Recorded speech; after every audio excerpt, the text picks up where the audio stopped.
I'm not exaggerating. Honestly বলতেছি all the items একটা চেয়ে আরেকটা মজা। ফার্স্টে আমি যেটা নিলাম চিংড়ি মাছ, তারপরে ভাবলাম যে চিংড়ি মাছটা বোধহয় লাস্টে একবার খাবো কারণ এত মজা। পরে নিলাম ইলিশ মাছ, পরে চিন্তা করলাম ইলিশ মাছটা পরে একবার নিব। এই করে করে হাঁসের মাংস, ইলিশ মাছ, মুরগি সবই খুবই ভালো ছিল, খুবই ভালো ছিল। ও আরেকটা, আচ্ছা মোল্লা সাহেব আমাকে একটা ছবি দেখাচ্ছে যে মাসুদ তার ওয়াইফকে রান্নার ব্যাপারে জাস্ট দাঁড়ায় একটু খুন্তি টুন্তি ধরছে।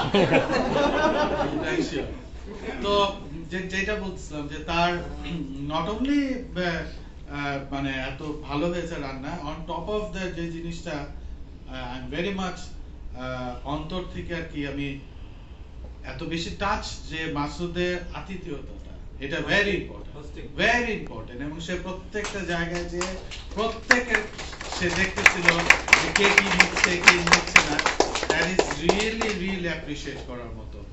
আর আমাকে তো একটা স্পেশাল, আমি 30 বছর আগে জামাইয়ের আদর পেয়েছিলাম, আস্ত মুরগি 38 বছর পর।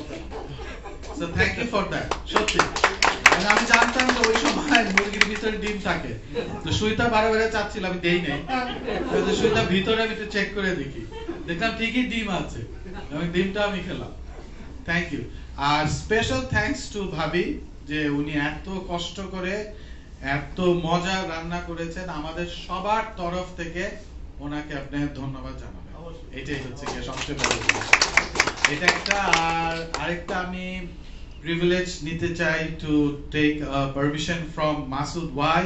The reason is since today is Masud's পার্টিটা কিন্তু মাসুদের, বাট আমি একটু অ্যাড করতে চাই, সেটা হচ্ছে যে ইয়েস্টারডে ওয়াজ ফ্রাইডে, আমাদের একটা অফ ডে ছিল, বাট আমাদের এই একজন কলিগের বার্থডে ছিল।